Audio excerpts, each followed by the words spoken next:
Hey, welcome back. We're tackling a major topic of women's health here on this Move It Monday. That would be menopause. 75 million women are currently navigating menopause in the U.S. alone, according to the National Menopause Foundation. But the stress of the holidays could be making menopause even more difficult to manage. Joining us to dive deeper into this is women's hormone expert, Dr. Larissa Ferdinand. Good morning. Good morning. How are you doing? Doing well. We're doing well. Thanks for your Thanks for time. joining us on this Monday. So, can you begin by explaining what perimenopause and menopause are, what the symptoms are that are varied, and why it's so different from woman to woman? Yes, I will say menopause is definitely having a moment, and I see it as a mission and momentum.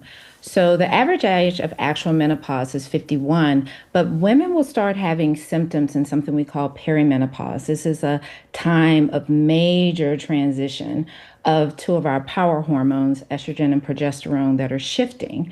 And with that, that can bring a lot of symptoms or a variation of symptoms, where this time, women can come to their doctor for the first time, whether it's hot flushes, night sweats, changes in their skin, libido, weight changes, and mood before actual menopause, which is the absence of a cycle for 12 months. The key is you may not have a hot flush in order to say, like, you may be in perimenopause or heading into menopause, because a lot of times women will have a differentiation of symptoms because of this spectrum, and it can impact us all, especially during the holidays. Dive into that a little bit. Why can it be a little more difficult to navigate during the holidays? And I also want to pick your brain about what you said about menopause having its moment. What do you mean by that? Are people just more open to talking about it now than before? Yes, I'm gonna address the latter part first. You're right. There's a lot more talk. There's some more celebrity information coming out in other organizations that are coming out with helpful resources like the National Menopause Foundation.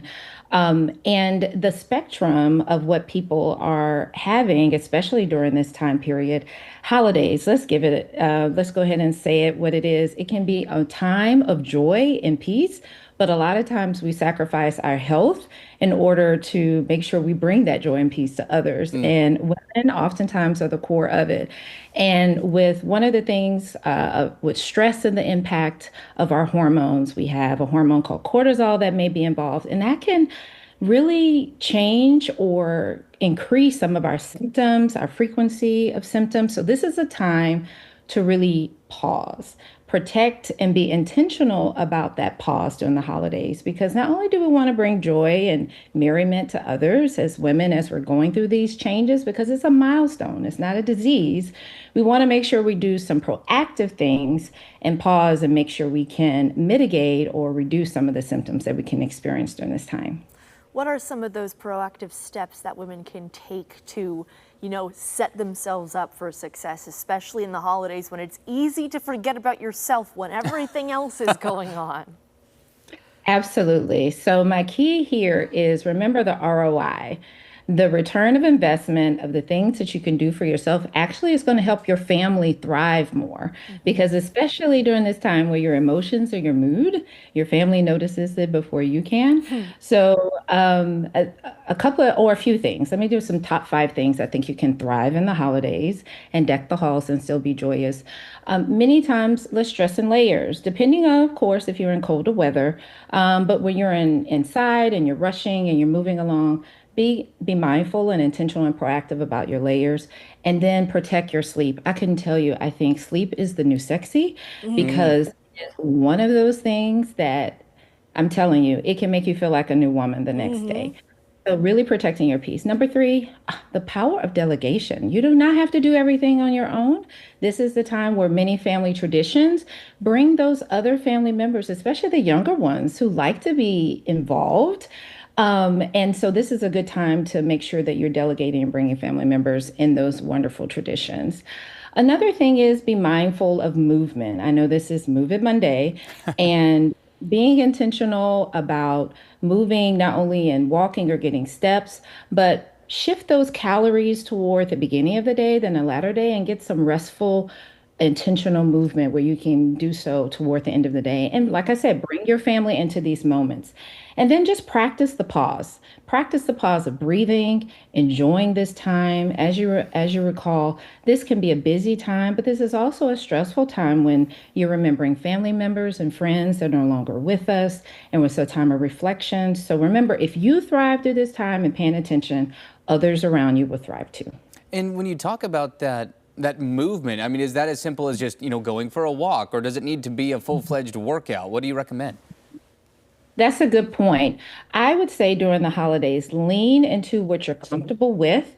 But if you can be intentional with at least 30 days of where you feel like you're getting what we call moderate exercise, and that can be in a walk, and that can be between a walk and a mile jog.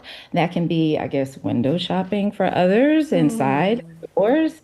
But you're being more intentional about it, meaning that, okay, while you're in between that shopping marathon, if you're not online, let's make sure you're picking up your step a little bit more in between that. But definitely lean into things that you have more ease in doing, but just don't forget about it because there are others, depending on, where you are and your weather.